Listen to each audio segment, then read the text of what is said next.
রাকাত নাকি 20 রাকাত, দলিল কি?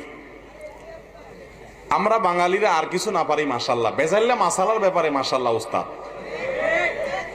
তারাবির নামাজ 8 রাকাত না 20 রাকাত, এটা নিয়ে জেহাদ করে ফেলায়। ফরজের নামাজ পড়ার খবর নাই। খুব ভালো করে শুনে রাখেন, তারাবির নামাজ এটা কি ফরজ না নফল? নফল এবং সুন্নত। ফরজ ওয়াজিব তো না, ফরজ ওয়াজিব না। সুন্নত এবং নফল যদি হয় সেখানে কম বেশ করলে কোনো অসুবিধা নাই, কিন্তু ফরজে কম বেশ করা, জোহরের ফরজ 4 রাকাত, 6 রাকাত পড়া যাবে, 2 রাকাত পড়া যাবে, কিন্তু সুন্নত বা নফল এগুলা কম বেশ করলে কোনো অসুবিধা হয় না। বিধায় যদি কেউ 8 রাকাত তারাবি পড়ে, 20 রাকাত পড়ে, কোনোটাই সমস্যা নাই। 20 রাকাত তারাবি ওমরে ফারুক রাদিয়াল্লাহু তাআলা আনহু থেকে বিশুদ্ধভাবে প্রমাণিত হয়েছে। কথা বুঝে আসছে? এটাকে সুন্নাহ বিরোধী বলা মূর্খতা ছাড়া আর কিছু না। এবং খোদ সৌদি আরবের বড় বড় স্কলারগণ পর্যন্ত 20 রাকাত এবং 8 রাকাত উভয়টাকেই সুন্নাহ বলেছেন। 8 রাকাত পড়লেও সুন্নত আদায় হবে, 20 রাকাত পড়লেও সুন্নত আদায় হবে, তবে এটা নিয়ে ঝগড়া করলে সুন্নত আদায় হবে না। কথা কি বুঝতে পারছেন? মারামারি করলে এটা সুন্নত আদায় হবে না, বরং গুনাহ হবে। নবী পাক 8 রাকাত নামাজ আদায় করেছেন তারাবি। বুখারী থেকে যে হাদিসের এরা দলিল দেয় যে নবী পাক 11 রাকাত পড়তেন, এই 11 রাকাতের ব্যাপারে এরা বলে যে 8 রাকাত তারাবি 3 রাকাত বেতের, অথচ ওরা আবার বেতের 1 রাকাত পড়ে। কয় রাকাত পড়ে? মানে যেই হাদিস থেকে দলিল দিচ্ছে সেটার উপরেও তারা পুরোপুরিভাবে আমল করছেন। এদিকে 8 আর ওদিকে বেতের 1, 2 রাকাত হয়ে গেল, ওটা বাদ। তো শুনেন, এই যে 11 রাকাত, তো মা আয়েশা বলছেন রমজান মাসে এবং রমজানের বাইরে নবী পাক 11 রাকাত পাঠ করতেন, রমজানের মধ্যে আর রমজানের বাইরে।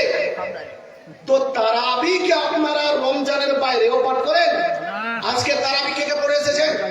হাত উঠান তো। তো মা আয়েশা বুখারীর মধ্যে যে হাদিস রিওয়ায়াত করেছেন, বর্ণনা করেছেন উনি, ওটা হলো তাহাজ্জুদের নামাজ, যেটা রমজান মাসেও পড়া হয় আর রমজান মাসে বাদ দিয়ে অন্যান্য 11 মাসেও পড়া হয়। তো ওটা হলো তাহাজ্জুদের নামাজ। আর এই ইউটিউব মার্কা মৌলবি বুখারী আসল না দেখে ইউটিউবে বক্তব্য শুনে শুনে বলছে ওটা হলো তারাবির নামাজ। তারাবির নামাজ এশার নামাজ পড়ার পরে না ঘুমিয়েও পড়া যায়। কথা বুঝতে পারছেন? তারাবির নামাজ পড়ার আগে ঘুমাতে হবে এমন কোনো কথা না, কিন্তু তাহাজ্জুদ নামাজ সঠিক হওয়ার জন্য আপনাকে এশার নামাজ পড়ে একটু আগে ঘুমাতে হবে। 2 মিনিট হলেও 1 মিনিট হলেও ঘুমানো শর্ত। যদি কেউ না ঘুমায় এমনি বলে যে এশার নামাজ পড়ে নিলাম, তারাবি কি তাহাজ্জুদের নামাজ পড়ে নি, এটা হবে না। তাহাজ্জুদের জন্য একটু ঘুমাতে হবে। তো নবী পাক যে রমজানের বাইরে পড়তেন, ওটা তারাবির না, ওটা তাহাজ্জুদের নামাজ। আর বাইহাকী সহ মুয়াত্তা ইমামে মালিকের মধ্যে যে হাদিস বর্ণিত হয়েছে 20 টাকা, এটা ছিল তারাবির নামাজ। বলছে এজন্য মানুষকে ধোঁকা দেওয়া যাবে না। আহলে সুন্নাত ওয়াল জামাতের বড় বড় উলামায়ে কেরাম আছে যাদের সামনে এরা বসার যোগ্যতা রাখে না।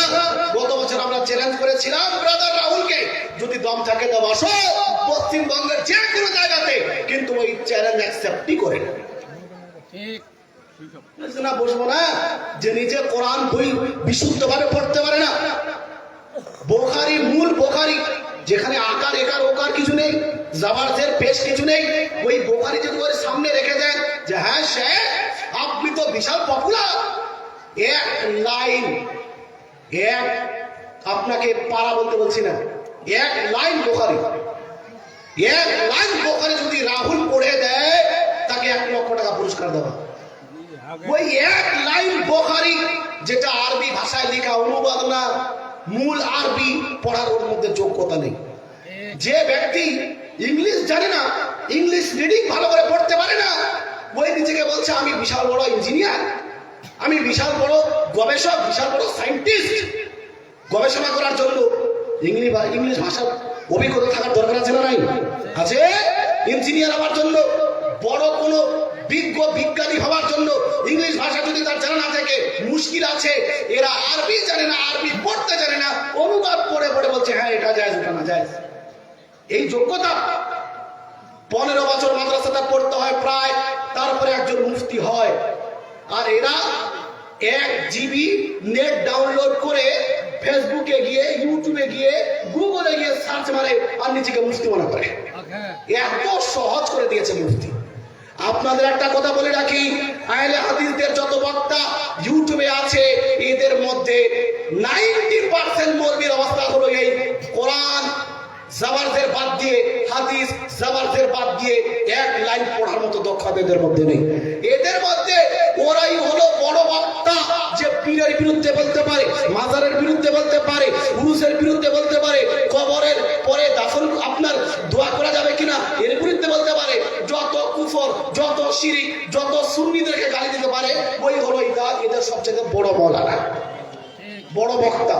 যদি আপনার বিশ্বাস না হয়, আপনি আমার বক্তব্য রেকর্ড হচ্ছে, আর একবার শুনবেন বাড়িতে গিয়ে, আর ইয়াসিনের বক্তব্য শুনবেন, ব্রাদার রাহুলের বক্তব্য শুনবেন, ওই কয়েকটা কোরআনের আয়াত আর কয়েকটা হাদিস, আর মুমতাজুলের বক্তব্য শুনবেন, কয়েকটা কোরআনের আয়াত আর কয়েকটা হাদিস দিয়ে আপনাদের সামনে বক্তব্য দিচ্ছে, পাবেন না? ইয়াসিন বলবে যে আমার অমুক হিরোর সঙ্গে দেখা হয়েছিল, অমুক হিরোইনের সঙ্গে দেখা হয়েছিল, ওর বাপ যখন কমেডি করতে করতে জীবন পার করে দিল, ইয়েও কোথাগুলো, কোথায় ডাব চুরি করেছে, কোথায় মাছ চুরি করেছে, কোথায় কার সঙ্গে কি হয়েছে, ওই ঘটনা এসে স্টেজের মধ্যে বলে। তো তোকে তুই কোথায় ঘুরছিস না ঘুরছিস ওই ঘটনা বলার জন্য ডেকে নিয়ে এসেছে, নাকি কোরআন হাদিস বলার জন্য? আশ্চর্য কথা। আর মানুষ মনে করে হ্যাঁ বিশাল বক্তা, মানে যত বেশি হাসাতে পারে, যত বেশি কমেডি করতে পারে, ওই বড় বক্তা। মুসলমান এটা কিয়ামতের আলামত।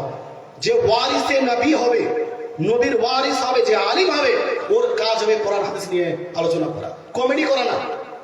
তা না হলে তোমার থেকে বড় কমেডি তো ভারতবর্ষে অনেক আছে, ওদেরকে ডেকে নিয়ে আসবে, তোমাকে কেন নিয়ে আসবে? এজন্য ভাই মনে রাখবেন, 20 রাকাত তারাবি নবী পাক আদায় করেছেন, সাহাবায়ে কেরাম আদায় করেছেন। 20 রাকাত বাদ দিয়ে 8 রাকাত নামাজ আদায় করা, এটা হলো খেলাফে সুন্নাত। এটার উপর আমল করা যাবে না। আল্লাহ পাক আমাদের সবাইকে